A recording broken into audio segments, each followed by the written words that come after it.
ကံစိုးကိုဖယ်ရှားပြီးတော့ကံကောင်းအောင်ကြိုးစားအထုတ်ခြင်းဟာတန်တရားထဲမှာနေတဲ့အချိန်မှာတော့ဒါမှန်ကန်တယ်လို့ခေါ်မြတ်စွာဘုရားကိုယ်တိုင်ကပြုလို့မှုဆိုတဲ့ကံတရားမှာအဆိုးကောင်းနှမျိုးခွဲခြားပြီးတော့ဟောထားတာဖြစ်တယ်အကုသိုလ်ကံတွေကိုကံဆိုးလို့ဆိုပြီးတော့ကုသိုလ်ကံတွေကိုကံကောင်းလို့ဒီလိုသတ်မှတ်တယ်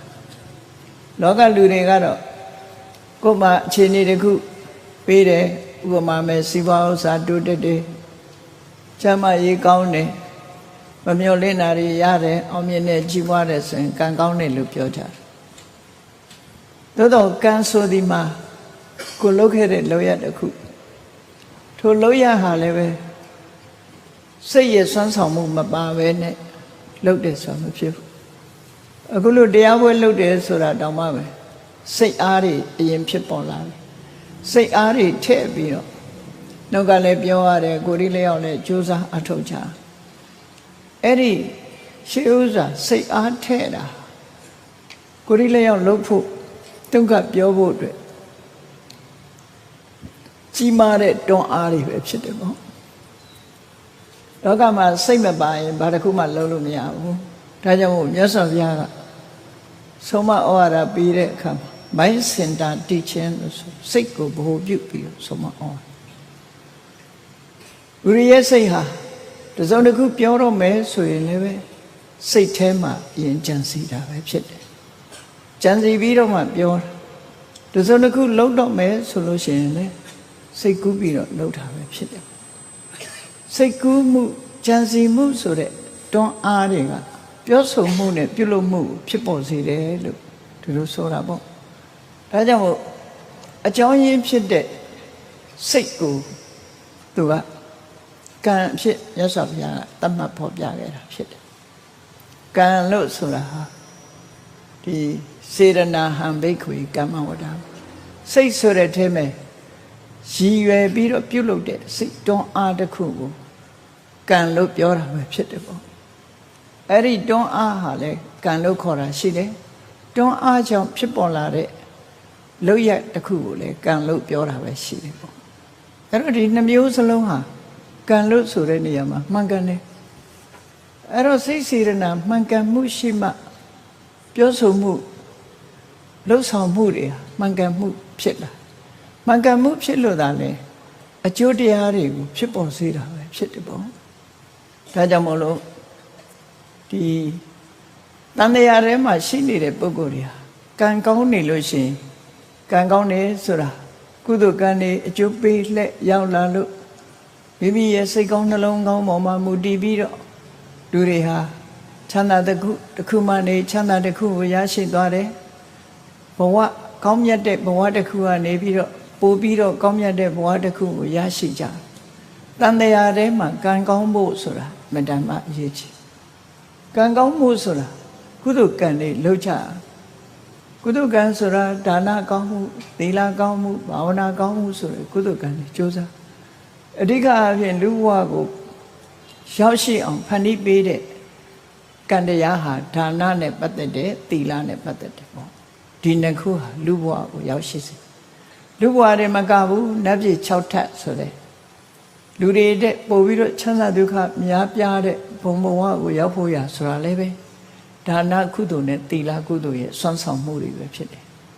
အဲ့ဒီဒါနကုသိုလ်သီလကုသိုလ်ဆိုတာတွေကိုပြုလုပ်ခြင်းအပြင်လူတွေဟာလူဘဝမှာချမ်းသာဒုက္ခရကြတယ်နတ်ဘဝမှာလည်းပဲချမ်းသာဒုက္ခရကြတယ်လို့ဒီလိုဆိုတာပေါ့နော်ဒါကြောင့်မို့တန်တရားထဲမှာဆိုတော့ကံကောင်းကြအောင်မှာဖြစ်တယ်ဒီကံကောင်းနေခြင်းဟာကောင်းတာတွေဖြစ်တာမှန်တော်လဲပဲစဉ်းစားကြည့်ပြုလုပ်ခြင်းဆိုတာကိုကမ္မဝတ်လို့ခေါ်တယ်ပြုလုပ်ခြင်းကြောင့်ဘာဖြစ်လာတော့ဆိုဝိပါကဝတ်ဆိုတဲ့အကျိုးတရားဖြစ်ပေါ်လာ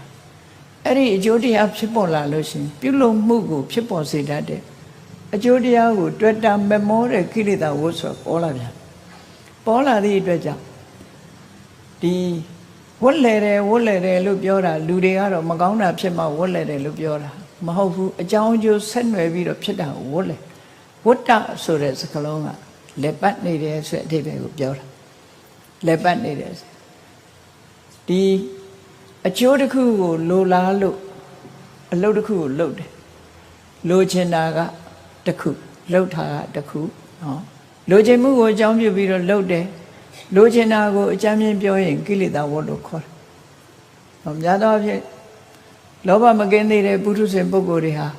လိုချင်တယ်ဆိုတာလောဘနဲ့လိုချင်တာဖြစ်တယ်။လိုချင်ခြင်းဒီကိလေသာဝတ္ကိလေသာဝတ္ဖြစ်နေလို့ရှိရင်လှုပ်ခြင်းဆိုတဲ့ကမ္မဝတ္ဖြစ်တယ်။ကမ္မဝတ္ဖြစ်ခြင်းကြောင့်ကံရဲ့အကျိုးတရားဆိုတဲ့ဝိပါကဝတ္ဖြစ်တယ်။အဲ့တော့လိုချင်တယ်လှုပ်တယ်ရတယ်ထပ်ပြီးတော့လိုချင်ပြန်တယ်ထပ်လှုပ်ပြန်တယ်ထပ်ရပြန်တယ်ဆိုပြီးတော့ဒီစက်ဝန်းလေးအတွင်းမှာလူတွေဟာလဲပတ်ပြီးတော့နေချအဲ့ဒါလို့လဲပတ်နေတဲ့အချိန်မှာတန်တရားထဲမှာစဉ်းစားကြည့်ဘလောက်ကောင်းစားတဲ့ဘဝပဲဖြစ်ဖြစ်အကောင်းစားဆုံးဘဝကဘာလဲလို့ပြောမယ်ဆိုလို့ရှိရင်ဒီတန်တရားထဲမှာအချမ်းသာဆုံးဘုံလို့ပြောရမယ်ဆိုရင်တော့သူဘဂိဏဘုံလို့ပြောတယ်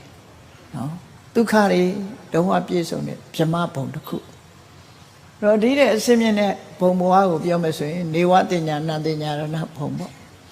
အဲ့ဒီဘုံဟာဒါနကုသိုလ်နဲ့လည်းမရောက်နိုင်ဘူးသီလကုသိုလ်နဲ့လည်းမရောက်နိုင်ဘူးတပဋ္ဌကျင့်စဉ်လို့ဆိုတဲ့သူ့ဘုံကိုရောက်စေနိုင်တဲ့နေဝတင်ညာနန္တင်ညာရဏဆိုတဲ့ဇံမျိုးကိုအထုတ်ပြီးရရှိလာမှအဲ့ဒီဘုံကိုရောက်တယ်အဲ့တော့ဒါဘုံတွေထဲမှာအကောင်းဆုံးဘုံအမြင့်ဆုံးဘုံလို့ဒီလိုပြောအောင်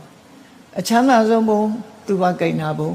အဲ့ဒီတဲ့အမြင့်ဆုံးဘုံဆိုရင်နေဝတင်ညာနာတင်ညာရဏဘုံဟောအဲ့ဒီလိုတန်တရားထဲမှာရှိနေတဲ့အချိန်မှာကံတွေရဲ့ဆွမ်းဆောင်မှုမကင်းသည့်အတွက်ကြောင့်ကံတွေကဆွမ်းဆောင်မှုပေးလိုက်တာချမ်းသာဒုက္ခကိုရစေတာမှန်တယ်သို့တော့ကံတွေကဖန်တီးထားလိုက်တဲ့ချမ်းသာထဲမှာဘာတွေပါလာတော့ဆိုအိုခြင်းနာခြင်းသိခြင်းတွေပါလာမလိုလားအပ်တာတွေပါတယ်တန်တရားထဲမှာဆိုလို့ရှိရင်ရှိတယ်လူဘဝလူချမ်းသာကိုရပါလို့အေးဆိုပြီးကုသိုလ်ကောင်းမှုလုပ်တယ်ဒါနကုသိုလ်ကအကျိုးပေးတယ်သီလကုသိုလ်အကျိုးပေးဒါနကုသိုလ်သီလကုသိုလ်ရှိတဲ့ပုဂ္ဂိုလ်တယောက်လူဘုံကိုရောက်လာတယ်မိကောင်းဖခင်သားသမီးဖြစ်လာတယ်စီးပွားဥစ္စာပြည့်စုံတယ်ကျမ်းမာတယ်အသက်ရှိတယ်လူချစ်လူခင်ပေါ်တယ်ဟောဒီလိုအခြေအနေတွေအကောင်းတွေကိုကံတရားကဖန်တီးပေးလိုက်တာကံကောင်းလိုက်တာမွေးကလေးကချမ်းသာတဲ့မိဘအိမ်မှာသွားမွေးတယ်မွေးသည့်အတွက်ကြောင့်ကုသိုလ်ကောင်းမှုတွေဆက်ပြီးတော့လုပ်နိုင်တယ်ဆိုဟောအမှန်တန်ကံကောင်းတယ်လို့ပြောကြတယ်မိဘကလည်းတတ်နိုင်တယ်နော်ချမ်းသာတယ်ကျမ်းမာတယ်အဲ့ဒါလို့မိကောင်းဖခင်သားသမီးဖြစ်ပြီးတော့ကုသိုလ်ကောင်းမှုတွေဆက်ပြီးတော့လုပ်ရင်သို့တော့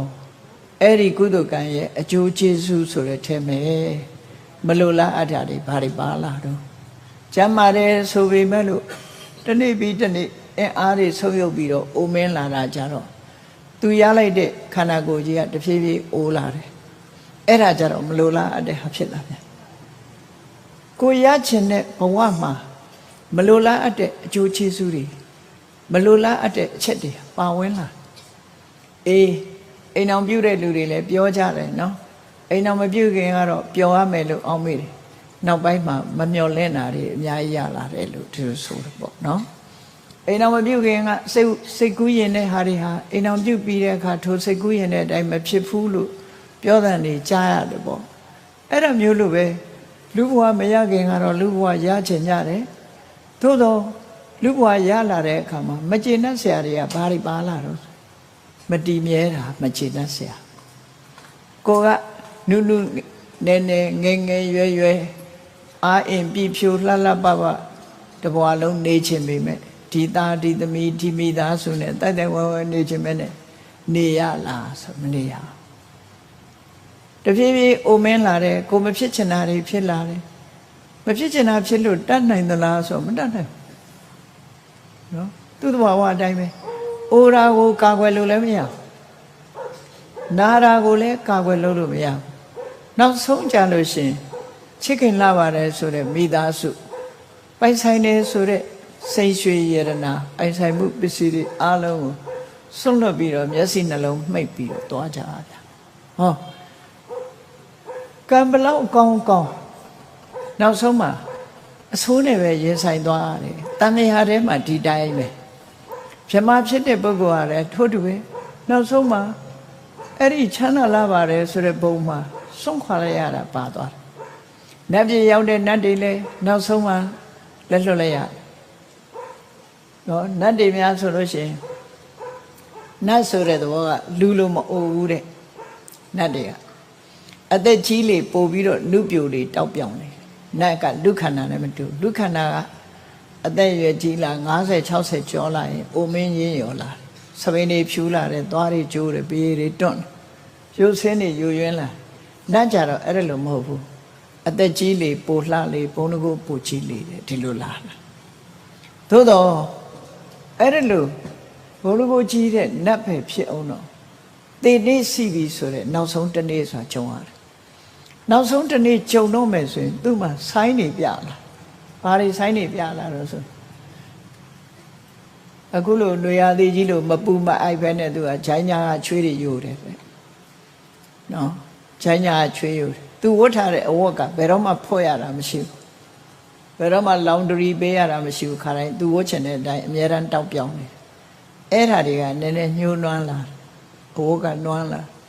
ပန်းထားတဲ့ပန်းတွေကလည်းပဲနွမ်းလာအသားအရည်ကလည်းပဲခါတိုင်းလို့မဟုတ်ဘူးအသားအရည်ကနည်းနည်းမွဲ66ကလေးဖြစ်လာအရင်ကလို့စိုးပြေဝင်းလက်ပြီးတော့မနေပဲနဲ့အသားအရည်ကညှိုးနွမ်းရော်ရင်လာတယ်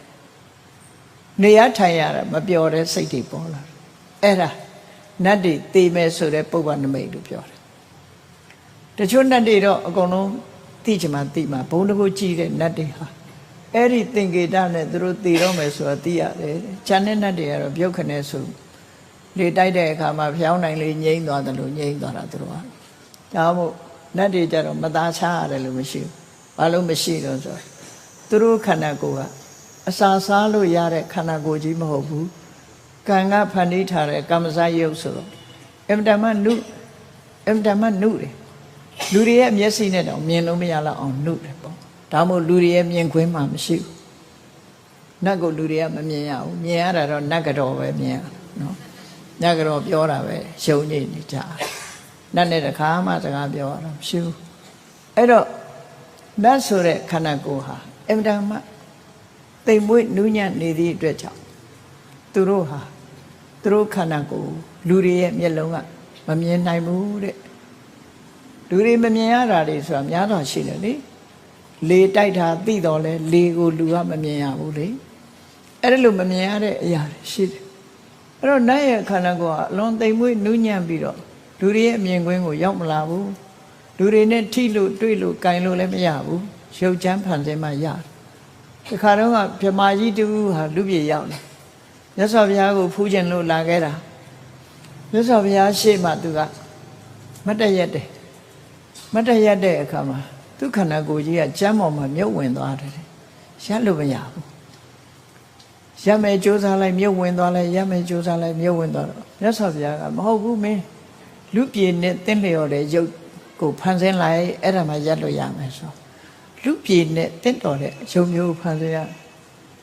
စီများလောင်းချလိုက်ရင်စိတ်ဝင်သွားတယ်လို့ပေါ့ခေါင်းထဲမှာစီလောင်းလိုက်မယ်ဆိုစီကစိတ်ဝင်သွားမှာစီကအပေါ်တင်းနေမှာမဟုတ်ဘူးခေါင်းထဲမှာစုပ်ပြီးဝင်သွားမှာတဲတဲ့ရေလောင်းလိုက်လို့ရှင်လေရေကလည်းတဲတဲ့စိတ်ဝင်သွားမှာအဲ့ဒါမျိုးလို့ပဲသူတို့ခန္ဓာကိုယ်ကဒီရုပ်ချမ်းပေါ်မှာရက်လို့မရအောင်ရက်လို့မရသည့်အတွက်ကြောင့်ရုပ်ချမ်းဖန်ဆင်းလိုက်ရဖန်ဆင်းလိုက်တဲ့အခါမှာရက်လို့ရတဲ့အနေအထားမျိုးရှိတယ်လို့သူတို့ဆိုအေးဘယ်ဘဝပဲဖြစ်ဖြစ်ကံကောင်းလို့ရလာတဲ့ဘဝဟူသမျှမှာအဆိုးတွေပါလာတယ်ရှောင်လွယ်လို့မရဘူးအဲ့တော့တန်တရားထဲမှာဘလောက်ပဲကံကောင်းတဲ့ပြောနောက်ဆုံးဟာလူဟာထိုဘဝတည်မြဲတာမရှိသည့်အတွက်ကြောင့်အလုံးဆုံးခွာပြီးတော့သွားအဲ့တော့တန်တရားထဲမှာဘယ်ပုံပဲရှာ30ပုံတည်းကဘယ်ပုံပဲရှာမတည်တဲ့ပုံဆိုတာမရှိဘူးအဲ့ဒီမဲ့အကုသိုလ်တွေအကျိုးကိုခံစားရတဲ့ပုံကတော့အပယ်4ပုံပဲကုသိုလ်ရဲ့အကျိုးကိုခံစားရတာလူပြည်ရဲ့နတ်ပြည်6ထပ်ရဲ့ပြမပုံ26ပုံအဲ့ဒါတွေကကုသိုလ်ရဲ့အကျိုးခံစားဒုက္ခအကျိုးခံစားရတဲ့ပုံကအရေးအတွက်အားဖြင့်အလွန်နေတဲ့ငရဲတရိစ္ဆာန်ပြိတ္တာအတုရကေသို့တော့ဥယျအစမတန်များတယ်နော်ဥယျအစမတန်လူတွေကထင်ကြတယ်တခါလေမေကုန်းတွေမေးကြတယ်မနုဿတ္တဘောလူဖြစ်ဖို့ခဲနေလို့ပြောတယ်တဲ့ ဒီကနေ့ခေတ်မှာလူဦးရေတွေတိုးတက်နေတယ်တန်ပေါင်း9000ကျော်သွားပြီနောက်မကြခင်မဲ့တန်ပေါင်း8000 9000 1000ဖြစ်လိမ့်မယ်ပေါ့အဲ့တော့လူဖြစ်ရခဲ့တယ်ဆိုတာဟုတ်ပါမလားတန်တရားဖြစ်ကြမေးကြဒါကသူကနှိုင်းရှင်မကြည့်လို့သာပြောနေတာပါလူတွေဘလောက်ဥယျာဉ်တိုးပွဲစိတ်တွင်တွင်မိပါမလားကဲစဉ်းစားကြည့်အလုံးငကြောဆိုတာစားဘူးတာပဲငပုံနာသွားစားကြည့်ငပုံနာမှာဘိုက်ကလေးနဲ့လေအများတာငပုံနာဆိုတဲ့ငါကအဲ့မှာငါဥအများတမ်းပါတယ်မဟုတ်လားတကောင်ကဥတဲ့ဥဟာတန်းချီရှိတယ်အဲ့တော့ငါးတကောင်ရဲ့မွေးဖွားနှုန်းဟာတန်းချီရှိတယ်လူတယောက်ရဲ့မွေးဖွားနှုန်းက4 ဥ 5 ဥတဲ့မပို့ဘူးအလွန်ရှားတယ်အဲ့တော့အဲ့ဒီနှုန်းသားနဲ့ကြည့်လိုက်မယ်ဆိုလို့ရှိရင်ငါးတစ်မျိုးတည်းတည်းပဲငါးတကောင်သည်တန်ပေါင်းများစွာသောငါးတွေကိုမွေးဖွားနိုင်တယ်ပေါ့အဲ့နှုန်းနဲ့ကြည့်မယ်ဆိုရင်လူဦးရေနဲ့ငါးဦးရေပဲအများမလဲငါးဦးရေအများတယ်အဲ့ဒါကြောင့်မလို့လူဖြစ်ဖို့ခက်တယ်ဆိုတာနှိုင်းရှင်ကြည့်ရဒါတရိစ္ဆာန်တစ်မျိုးတည်းပြောတာတရိစ္ဆာန်အမျိုးပေါင်းများစွာ species လို့ခေါ်တယ်မျိုးတွေအများကြီးရှိတယ်ငါးတောင်မှပဲအမျိုးပေါင်းများစွာဗမာပြည်ကလူတွေတောင်မှငါးမျိုးတွေကိုတော်တော်လေးသိကြတယ်ငလူတို့ငလဲတို့ငပတ်တို့ငချင်းတို့ဆိုတာလေဟုတ်တယ်မလားငါးတောင်ကနာမည်မျိုးမျိုးတက်ပြီးတော့နာမည်ပေးထားလူတွေကပေးတာပါငါးတွေကတော့သူ့ကိုယ်သူငချင်းလို့သိမှာမဟုတ်ပါဘူးနော်လူတွေကစားကောင်းတော့မှတ်ထားတာဖြစ်လိမ့်မယ်အဲ့ဒါလို့တိရစ္ဆာန်လောကကြီးဟာမွေးဖွားနှုန်းကအလုံးကိုမြင့်မားတယ်ဒါကြောင့်မို့လို့လူဘဝတော့ရခဲ့တာမှန်နေသို့သောကုသကံကြောင့်ရလာတဲ့ဘဝတည်ပင်လင်တည်မြဲတဲ့ဘဝမဟုတ်ဘူးပြောင်းလို့ရတယ်ဘုန်းကြီးတို့လူဘဝလူတွေဟာတစ်နှစ်ပြီးတစ်နှစ်တစ်နှစ်ပြီးတစ်နှစ်ဟာကြီးထွားလာပြီးနောက်ဆုံးကြတော့အိုမင်းရင်းရော်ပြီးသေဆုံးခြင်းနဲ့အဆုံးသတ်သွားတာအဲ့ဒါကိုမမေ့ရနော်အဲ့တော့ကံတရားရှိနေသမျှကံကောင်းတယ်လို့ပဲပြောကောင်းတဲ့ကုသိုလ်ကံတွေလုပ်တယ်လို့ပဲပြောတန်တရားထဲမှာဆိုလို့ရှိရင်အခုလို့နောက်ဆုံးမှာဒါနဲ့ပဲအဆုံးသတ်မှာအိုတယ်နာတယ်သေတယ်ဒါနဲ့ပဲအဆုံးသတ်မယ်ဆိုအဲ့ဒီဘက်ကကြီးလိုက်မယ်ဆိုရင်စိတ်ပြည့်စရာကြီးမကောင်းဘူးလားကောင်းတယ်ကုသိုလ်ကံကြောင့်ဖြစ်ရပေမဲ့လို့ဗြဟ္မဘုံဖြစ်ကုသိုလ်ကံကြောင့်ဖြစ်တဲ့ဆုံးတော့တတန်းစီရင်သေဦးမှာပဲနတ်ပြည်ရောက်လဲတတန်းရှိသေဦးမှာပဲအဲ့တော့ဘယ်ဘဝမှာအသေးလွတ်တာမရှိတော့30ဘုံထဲမှာကံကောင်းတယ်ဆိုတဲ့ပုဂ္ဂိုလ်တွေဟာလည်းပဲအလုံးဟာသေဆုံးခြင်းနဲ့ပဲအဆုံးသတ်ကြရတာဖြစ်တော့ဒီကံတရားရဲ့ဖန်တီးမှုတွေဟာသိခြင်းတရားကိုမကျော်လွှားနိုင်ဘူးဆိုတာမထင်ရှားဘူးလားထင်ရှားပါရဲ့ဗျာဒါကြောင့်မို့လို့ဒီကံတရားတွေကုန်သွားပြီဆိုလို့ရှိရင်တော့နောက်တစ်ခါခန္ဓာဖြစ်မှာမဟုတ်ဘူးဒါကြောင့်မို့ကံတွေကိုဖယ်ရှားပြစ်ဖို့လိုတယ်ဖယ်ရှားတဲ့အခါမှာကောင်းတဲ့ကံလည်းဖယ်ရှားမယ်မကောင်းတဲ့ကံလည်းဖယ်ရှားကောင်းတဲ့ကံကိုမကောင်းတဲ့ကံကိုကောင်းတဲ့ကံနဲ့ဖယ်ရှားတယ်ကောင်းတဲ့ကံကိုကြတော့ကောင်းတဲ့ကံနဲ့အစွမ်းထက်တဲ့ကံနဲ့ဖယ်ရှားတယ်ဖယ်ရှားတယ်ဆိုတဲ့နေရာမှာကံကိုကံနဲ့တိုက်ရိုက်ဖယ်ရှားတာလားဆိုတော့မဟုတ်ဘူးဘုရားရဲ့ချင့်စဉ်မှာကံကိုဖယ်ရှားခြင်းကိလေသာကိုဖယ်ရမှာဖြစ်တယ်ပေါ့နော်ကိလေသာကိုဖယ်နိုင်မှကံကိုဖယ်တာဖြစ်တယ်ပေါ့ကြည့်လေပရိစ္ဆသမုပ္ပါဟောထားတာကြည့်အဝိဇ္ဇာပစ္စယသင်္ခါရသင်္ခါရပစ္စယဝိညာဏအဝိဇ္ဇာဆိုတာရှိနေသမျှကာလပတ်လုံးသင်္ခါရဆိုတဲ့ကံတရားတွေရှိနေအောင်ဒီနေရာမှာသင်္ခါရဆိုတာကံကိုပြောတာသဗ္ဗေသင်္ခါရကသင်္ခါရကိုပြောတာမဟုတ်ဘူးဘဝကိုဖန်တီးတဲ့ကံတရားတွေအဝိဇ္ဇာဆိုတဲ့ကိလေသာရှိနေသမျှကာလပတ်လုံးဘဝကိုဖန်တီးတဲ့ကံတရားတွေရှိနေအောင်ဟောအဝိဇ္ဇာဆိုတဲ့ကိလေသာဘဝကိုဖန်တီးတဲ့ကံအဲ့ဒီကံနှစ်ခုအဲ့ဒီနှစ်ခုပေါင်းစပ်ပြီးတော့ဝိညာဏဆိုတဲ့တရေစိတ်လေးကိုဖန်တီးလိုက်ကြတယ်ဖန်တီးလိုက်တဲ့အခါကျတော့တရေစိတ်လေးနဲ့မှီပြီးတော့ယုတ်တည်နံနေဖြစ်လာယုတ်နံနေဖြစ်လာတဲ့အခါမှာယုတ်ထဲမှာဘာတွေပါလာတော့ဆိုမျက်စိနားနာလျှာကာယဆိုတာပါတယ်ပြီးတော့စိတ်ပါတယ်အဲ့ဓာတွေဟာမျက်စိပါသည့်အတွက်ကြောင့်ပြင်မနဲ့ဆက်သွဲတယ်နားပါသည့်အတွက်ကြောင့်ပြင်မကအတန်နဲ့ဆက်သွဲတယ်နှာခေါင်းပါသည့်အတွက်ကြောင့်အနံ့နဲ့ဆက်သွဲမိတယ်လျှာပါသည့်အတွက်ကြောင့်အရသာနဲ့ဆက်သွဲမိတယ်ကိုယ်ကာယပါသည့်အတွက်ကြောင့်အထိတွေ့တွေနဲ့ဆက်ဆံ စိတ်ပါသည့်အတွက်ကြောင့်ပြင်မဲ့ကအတွေးအာယုန်နေနဲ့ဆက်သွယ်မိတယ်ဟောဆက်သွယ်သွားတယ်ပရိစ္ဆေသမုပ္ပါဒ်ကလူရဲ့ဘဝကိုရှင်းပြထားတာကြည့်မသိလို့အမှန်မသိတာကိုအကြောင်းပြုပြီးတော့ကောင်းမှုမကောင်းမှုကိုပြုလုပ်တယ်အဝိဇ္ဇာပစ္စယသင်္ခါရအမှန်မသိမှုရှိနေသမျှကာလပတ်လုံးကံတရားတွေရှိမယ်ကံတရားရှိရင်ကံတရားကအကျိုးကိုထုတ်လိုက်မယ်အဲ့ဒီထုတ်တဲ့အကျိုးသည်ဝိညာဏဆိုတဲ့ပရိသေအကျိုးပရိသေကစလိုက်ပြီဆိုရင်နာနေယုတ်တွေပါလာမယ်နာမရူပပစ္စယတလာယတနာဟောလူရဲ့ခန္ဓာကိုယ်မှာအင်္ဂါယတ်တွေပေါ်လာအဲ့ဒီအင်္ဂါယတ်တွေပေါ်လာလို့ရှိရင်မျက်စိပါဠိအတွက်ကြောင့်အစင်းနဲ့ဆက်သွယ်တယ်တလာယတနာပစ္စယဖတ်တော့ဟောတွေ့ကြုံနေရလာတယ်တွေ့ကြုံရတဲ့အခါကျဖတ်တာပစ္စယဝေဒနာခံစားမှုတွေရလာတယ်ဒါလူဘဝဆိုအတ္တနော်ပြောလိုက်မယ်ဆိုရင်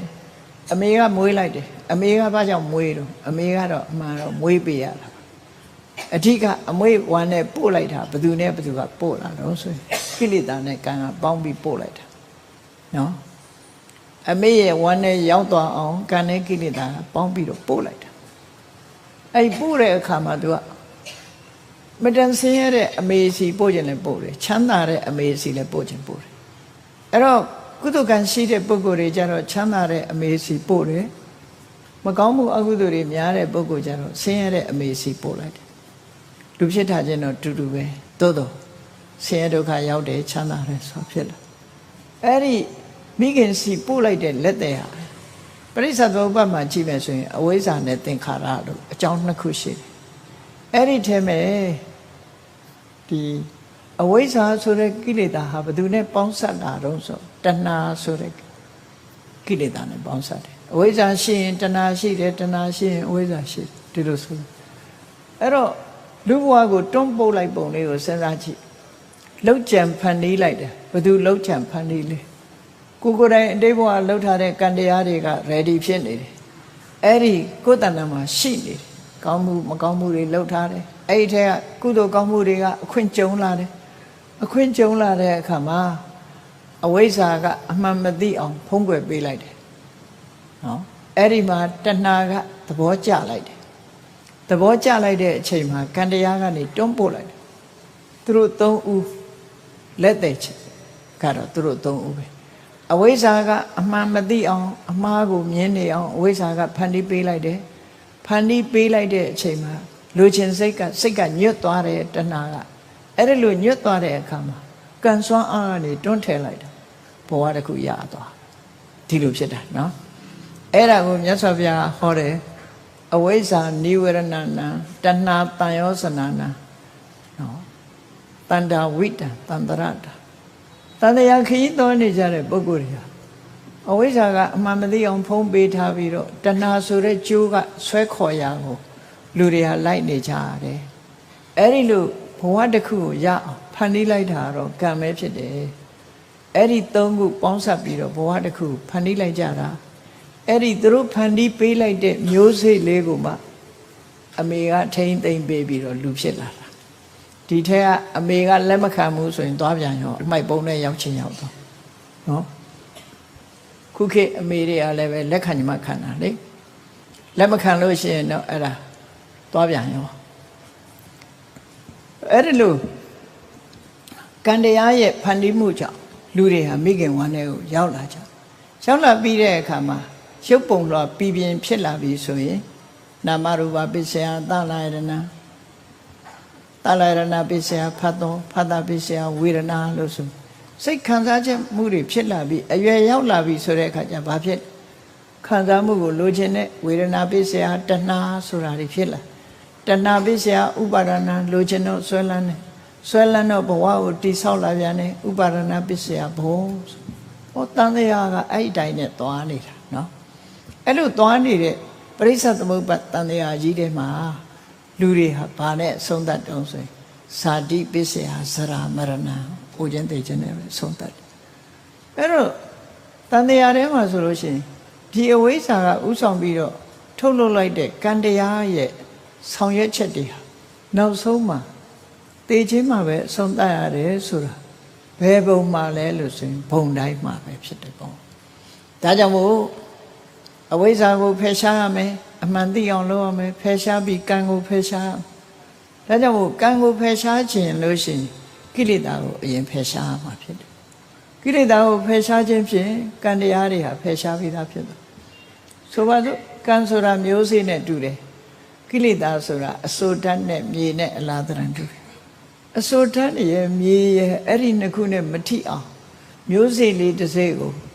လုံးလုံးချုံချုံဖန်ပေါင်းကြောင်နဲ့ဖန်ဘူးထဲမှာထည့်ထားမယ်ဆိုရင်အပင်ပေါက်ပါမလားမပေါက်နိုင်ဘူး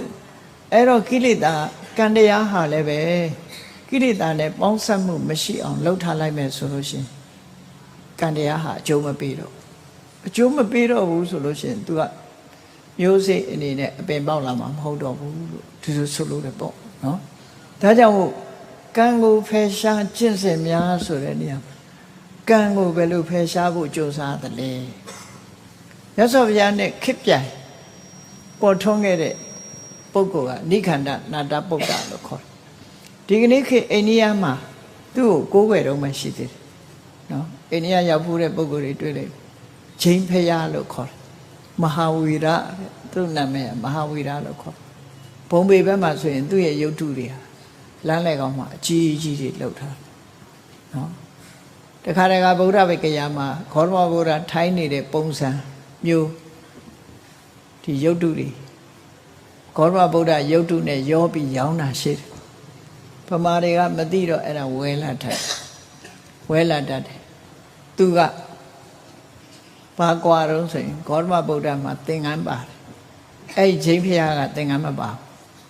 ဟောသင်္ကန်းမပါရုံနဲ့မကဘူးသူ့ရဲ့ရင်ပတ်မှာဆွာစတီကာဆိုတဲ့စัจ जा တစ်စိတ်လေးပါဆွာစတီကာလို့ခေါ်တယ်အဲ့စัจ जा တစ်စိတ်လေးအဲ့ဒါလေးပါလို့ရှိရင်ဒါဂေါရမဗုဒ္ဓရုပ်တုမဟုတ်ဘူး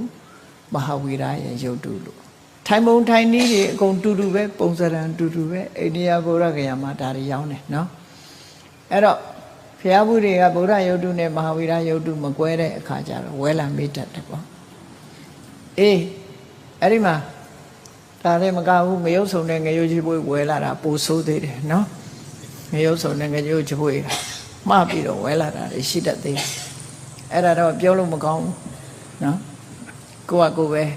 စုံစမ်းစစ်ဆေးပြီးတော့ကြည့်ကြငရုတ်ဆုံငရုတ်ချပွေးဆိုတာဘာလို့ထားတော့ငရုတ်သီးထောင်းတာတော့မဟုတ်ဘူးနော်အဲ့ဒါလို့အဲ့တော့ခဏခေတ်ထီအောင်အိန္ဒိယနိုင်ငံမှာကိုးကွယ်တော့မဟာဝီရပဲဂေါရမဗုဒ္ဓနဲ့ခေတ်ပြိုင်သို့တော့ဂေါရမဗုဒ္ဓနဲ့အသက်ကြီးတယ်သူကအသက်ကြီးတယ်သူလည်းမင်းမျိုးမင်းတွေကနေပြီးတော့တောထွက်ပြီးတော့သူတို့ချိန်ဖျားဖြစ်တာချိန်ဘုံကြီးကျောင်းနေ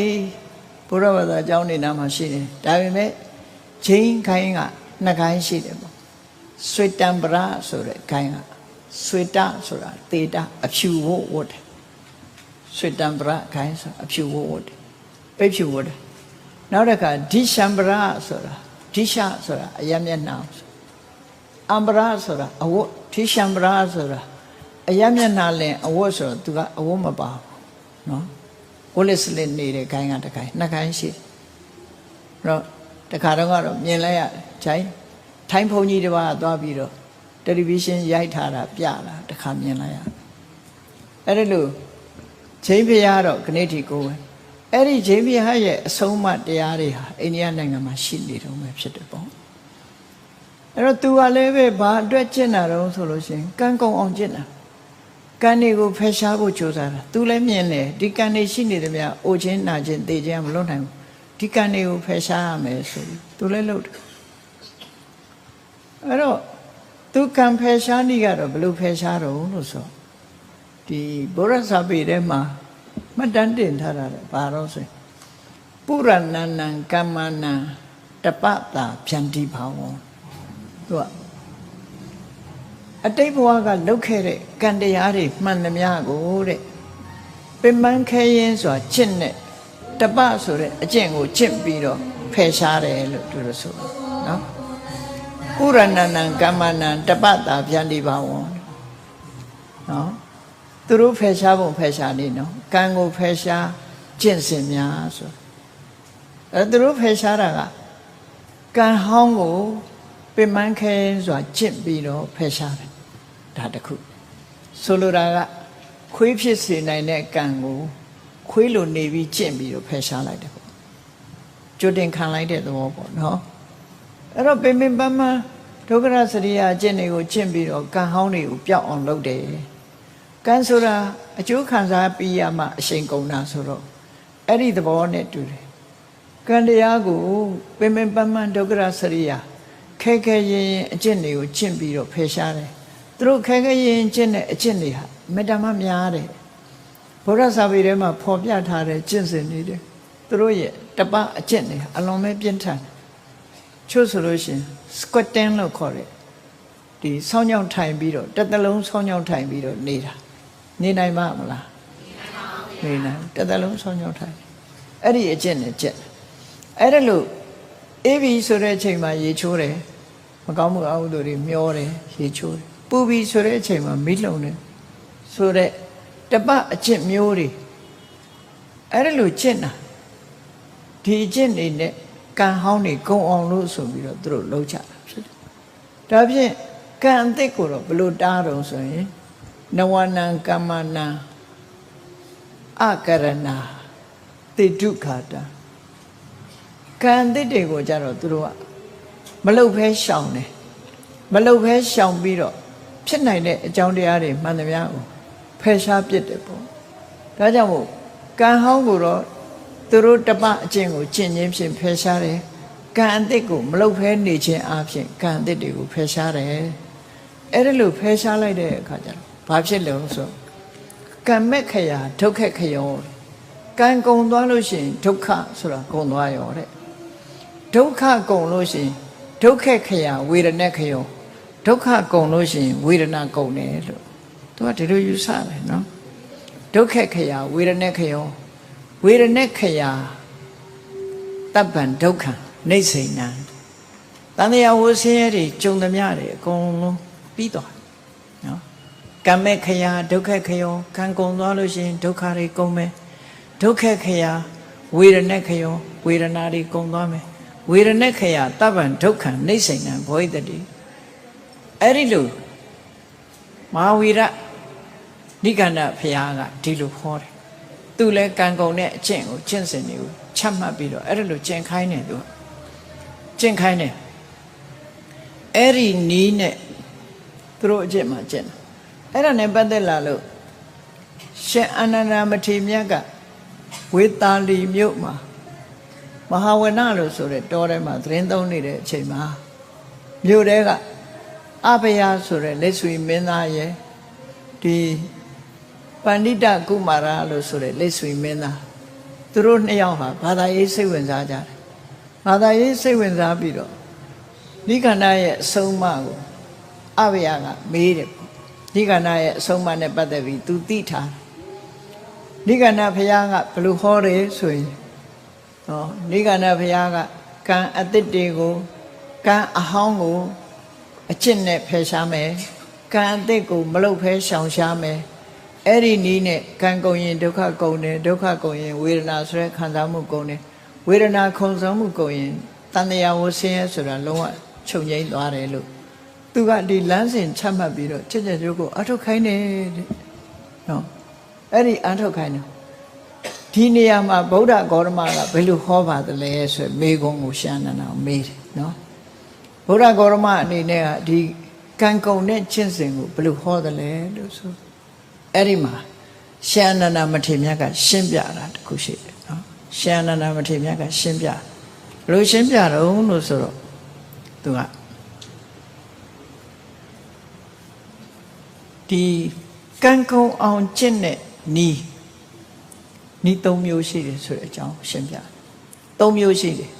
အဲ့ဒီကံကုန်အောင်ကျင့်တဲ့အကျင့်ကိုသူကနိစ္စရာလို့ခေါ်တယ်နိစ္စရာဆိုတာတွန်းလှန်ဖယ်ရှားခြင်းလို့အဓိပ္ပာယ်ရကံတရားတွေကုံသွားအောင်တွန်းလှန်ဖယ်ရှားပြရမယ်ဘာနဲ့တွန်းလှန်ဖယ်ရှားရမယ်ဆိုတာကိုရှင်အာနန္ဒမထေရမြတ်ကရှင်းပြတယ်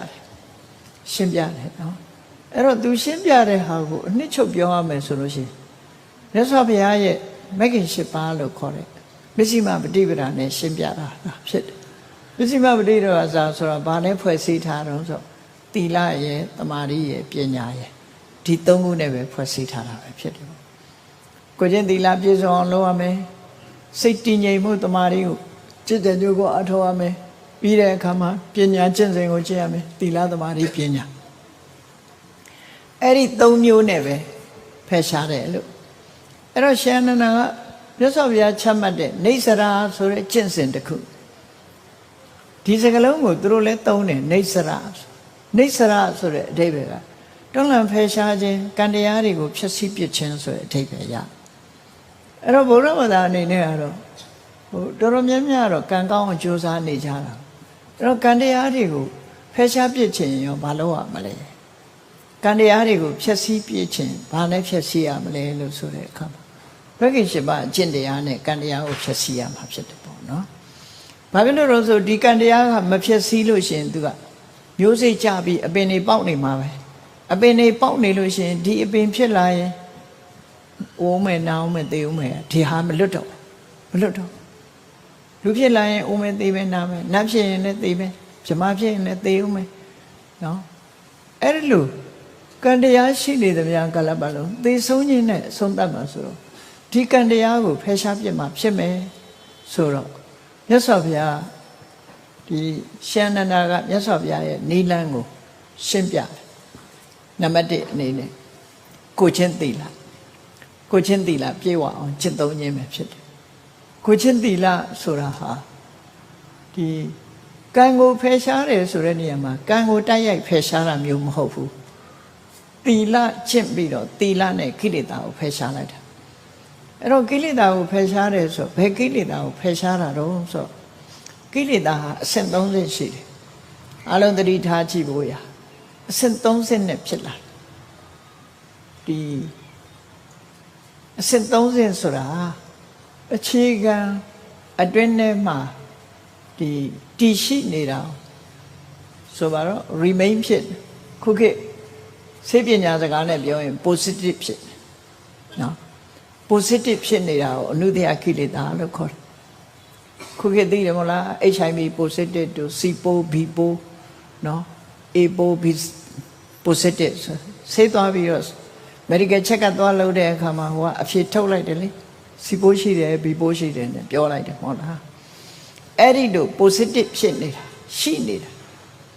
နေပေမဲ့ तू ကထားကြောတောင်းကြမှုလုပ်ချင်မှလုပ်တာမိဖို့ထဲမှာမီးရှိပေမဲ့မီးကလောင်ချင်မှလောင်တာလေသူကသူအကန့်အသတ်လေးနဲ့ထားလို့ရှိရင်မီးဆိုတာရှောက်လောင်တာမဟုတ်ဘူးအဲ့ဒါမျိုးလို့ပဲရှိနေတာကိုဆိုလို့တယ်အဲ့ဒါကိုအင်္ဂလိပ်လိုတော့ line latent လို့ခေါ်တယ်အနုတ္တယ line latent သူကအခြေအနေတစ်ခုအနေနဲ့ရှိနေတယ်အဲ့ဒီရှိနေတဲ့အရာတစ်ခုသည်အာယုန်တစ်ခုနဲ့အကြောင်းတစ်ခုဆုံလိုက်တဲ့အခါမှာသူကထပ်ပြီးတော့ဖြစ်ပေါ်လာတယ်အဲ့ဒီထပ်ပြီးတော့ဖြစ်ပေါ်လာတာကိုပရိယုဌာဏလို့ခေါ်တယ်အနုတ္တယကိလေသာပရိယုဌာဏကိလေသာ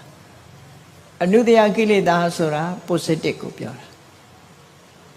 နော်ပရိယုဌာဏကိလေသာဆိုတာ activate ဖြစ်လာလှုပ်ရှားလာ activate ဖြစ်လာနောက်တစ်ခုအဲ့ဒီလှုပ်ရှားလာတဲ့အခါမှာထပြီးတော့ तू ကကျွလွန်မှုတွေအကျိုးသက်ရောက်မှုတွေပေါ်လာပြီဆိုလို့ရှိရင် तू ကဝိတေကမလို့ခေါ်တယ်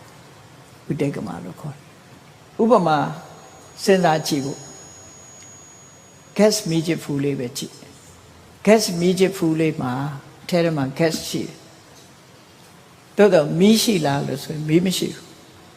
အကြောင်းတစ်ခုလိုနေတယ်မီးဖြစ်နိုင်တဲ့တတ္တိသူ့မှာရှိတယ်တရားကအဲ့ဒီ gas မီးချစ်ကလေးကိုဘိန်းလုံးလေးကနေဖိပြီးပွတ်လိုက်မယ်ဆိုလို့ရှိရင်မီးတောက်ကလေးမဖြစ်ဘူးလားအဲ့ဒါမီးဖြစ်နိုင်တဲ့အနေအထားရှိနေတာနဲ့အနုတ္တယကိလေသာနဲ့တူတယ်အကယ်၍အဲ့ဒီမှာ gas တွေကုန်နေတယ်ဆိုရင်မီးဖြစ်ဖို့မရှိတော့နော် gas တွေရှိနေတယ်ဆိုရင်မီးဖြစ်ဖို့အနေအထားရှိတယ်တရားရောကဖိပြီးတော့ချက်လိုက်တယ်ဆိုရင်မီးတောက်ကလေးဖြစ်လာအဲ့ဒီမီးတောက်ကလေးဖြစ်လာတာနဲ့အဲ့ဒီမီးတောက်ကလေးကလောင်စရာတွေကိုရှောက်လောင်ပြီးဆိုလို့ရှိရင်ဝိတေကမနော်အဲ့တော့ကိလေသာအဆင့်30မရှိဘူးလားအဆင့်30ရှိတယ်ပထမအခြေခံအဆင့်ရှိတယ်ပြီးရင်လှုပ်ရှားလာတဲ့အဆင့်ရှိတယ်ပြီးရင်လောင်ကျွမ်းဖြစ်စီတဲ့အဆင့်ရှိတယ်အဲ့ဒါလိုပဲလူတွေရဲ့တဏ္ဍာမှာကိလေသာဆိုပါစို့လူတယောက်ဟာပြုံးနဲ့ဆက်ဆံရေးကောင်းတယ် အဲ့ဒီလိုပြုံးနေတိုင်းသူ့ကိုဒေါသမရှိဘူးလို့ပြောလို့မရဘူးနော်သူအခြေအနေတွေကောင်းနေသေးလို့ရှိရင်သူ့ရင်ထဲမှာတော့ဒေါသရှိတယ်ဒါပေမဲ့အဲ့ဒီချိန်မှာဒေါသဖြစ်ကြလားဖြစ်ပါဘူးဗျာအေးတရားရောက်ကနေပြီးတော့သူ့ကိုနှစ်ဖူးကိုဒုံးနဲ့ရိုက်လိုက်မယ်သို့မဟုတ်ဆဲလိုက်မယ်ဆိုရင်သူဘာဖြစ်လား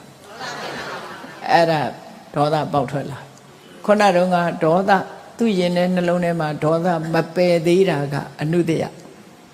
နော်မပယ်သေးတာ positive ဖြစ်နေတာအနုတ္တယတရားကဆဲတာကိုအကြောင်းပြုပြီးသို့မဟုတ်သူ့ကိုစော်ကားတာကိုအကြောင်းပြုပြီးတော့ထောင်းမနဲ့ဒေါသဖြစ်လာတာပရိယုဌာဏအဲဒေါသဖြစ်လို့ဒုတ်ဆွဲဓာဆွဲရိုက်တယ်နှက်တယ်ဖြစ်လာတဲ့အခါကျတော့ဝိတိတ်ကမလို့ခေါ်တယ်အဆင့်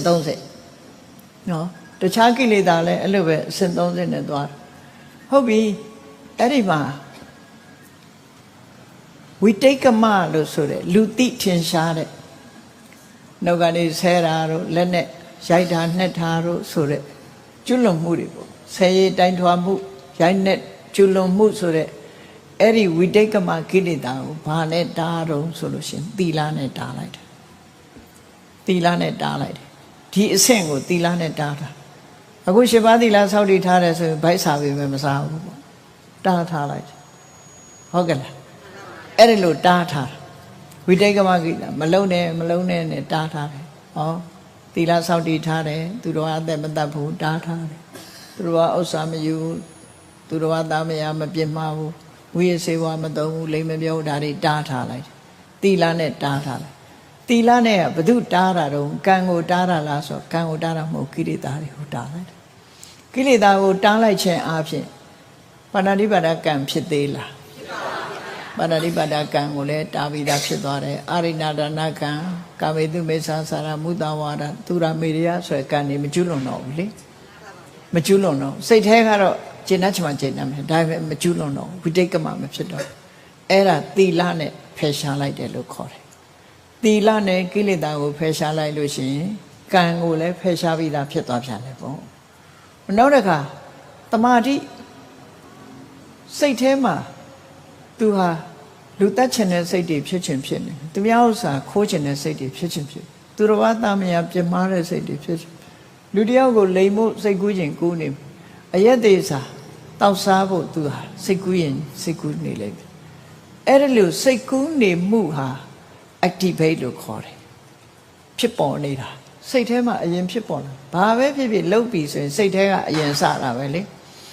အဲ့ဒီစိတ်ထဲမှာဖြစ်ပေါ်နေတာကိုပရိယုဌာဏလို့ခေါ်တယ်အဲ့ဒီဖြစ်ပေါ်နေမှုကိုမဖြစ်ရလေအောင်လဲမယ်ဆိုလို့ရှိရင်အသက်ကိုပဲသူတို့ပေးဆက်မှာပဲသီလကိုတော့အပြစ်မခံဘူးလို့ဒီလိုဆိုတယ်နော်ဒါကြောင့်မို့လို့သီလကျင့်စဉ်ကိုပြည့်ပြည့်ဝဝကျင့်ခြင်းအပြင်ကံအချို့ကိလေသာတွေထို့တူပဲတမာတိကျင့်စဉ်ကိုကျင့်တဲ့အခါမှာဇံထိအောင်ရောက်ရှိအောင်ကျင့်လိုက်တယ်တမာတိကျင့်စဉ်ကဇံကိုကြားလိုက်ပြီးဆိုရင်ဘာစိတ်တွေပျောက်သွားတော့ဆိုကာမဂုဏ်အာယုန်စိတ်တွေလုံးဝပျောက်သွားတမာတိကိုပြည့်ပြည့်ဝဝကျင့်တဲ့ပုဂ္ဂိုလ်ဒါကြောင့်မို့အနာဂံပုဂ္ဂိုလ်ဖြစ်သွားပြီဆိုလို့ရှိရင်တမာတိဟာပြည့်ပြည့်စုံဖြစ်သွားတော့ကာမိသန္တာဆိုတဲ့ကာမဂုဏ်စိတ်တွေမရှိတော့ဘူးဗျာပါဒဆိုတဲ့စိတ်ဆိုးစိတ်ညစ်တွေမရှိတော့ဘူးအားလုံးသူ့မှာလုံးဝဖြူစင်သွားသည့်အတွက်ကြောင့်ဒေါသကိုအကြောင်းပြုဖြစ်တဲ့ကံလည်းမလာတော့ဘူးလောဘကိုကာမဂုဏ်အာယုန်နဲ့ပတ်သက်တဲ့လောဘကိုအကြောင်းပြုပြီးဖြစ်တဲ့ဒီကံတရားတွေလည်းမလာတော့ဘူးမလာတော့သည့်အတွက်ကြောင့်တမာတိကျင့်စဉ်အထွတ်ထိပ်ရောက်လိုက်လို့ရှိရင်ကာမဘုံလို့ဆိုတဲ့လူပြေနတ်ပြေတောင်မှပဲကြော်လွှားသွားပြီးတော့ဗြဟ္မာဘုံထိအောင်သူကရောက်ရှိသွားနိုင်တဲ့အချိန်မျိုးရောက်တယ်ပေါ့အဲ့ဒီလိုရောက်ပြီဆိုတဲ့အချိန်မှာဝိပဿနာကျင့်စဉ်ကိုတိုးမြင့်ကျင့်လိုက်တဲ့အခါမှာသူတဏ္ဍာမှာမပြတ်စည်းဝင်နိုင်တဲ့အာတဝဆိုတဲ့ကိလေသာအဲ့ဒါတွေလုံးဝရဆိုင်ပြစ်လိုက်နိုင်တယ်ပေါ့လောဘဆိုတာလည်းလုံးဝရဆိုင်လိုက်တယ်မာယွင်းနဲ့အမြင်ဆိုတာလည်းလုံးဝရဆိုင်ပြစ်လိုက်တယ်မောဟဆိုတဲ့အာတဝဆိုတာကိုလည်းလုံးဝရဆိုင်ပြစ်လိုက်နိုင်တယ်ဒါကြောင့်မို့အာတဝတွေကုံသွားတာကိုအာတဝခရလို့ခေါ်တယ်တကယ်တော့အာတဝဆိုတာဒီလေးခုတင်ကုံတာမဟုတ်ဘူးကိလေသာတွေအလုံးကုံသွားတယ်ကိလေသာတွေအလုံးကိုဖယ်ရှားလိုက်နိုင်တာနဲ့တပြိုင်နက်ကံတရားတွေအလုံးဟာလည်းဖယ်ရှားပြီးသားဖြစ်သွားတယ် positive သည် negative ဖြစ်သွားပြီလို့ဒီလိုဆိုလို့ရတယ်အဲ့ကြတယ်နော်ယောဂတစ်ခုဟာ positive ကို negative ဖြစ်အောင်လုပ်နိုင်မှသူကဘယ်တော့မှ ဒီယောဂရဲ့ဒီ activate ဖြစ်ပြီးတော့ဒုက္ခပေးတာမရှိတော့ negative ဖြစ်သွားပြီဆိုတဲ့အဓိပ္ပာယ်အဲ့ဒါလို့ရှင်နန္ဒမထေရမြတ်ကရှင်းပြလိုက်တဲ့ဒီကျင့်စဉ်တစ်ခုဟာတတ္တနံဝိတုဒ္ဓိယတရဝါရီစင်ကြယ်ဖို့တောကပရိဒေဝနံသမတိကမာယဆိုရင်ရခြင်းငိုကြွေးရခြင်းဆိုတဲ့ဆင်းရဲမှုတွေ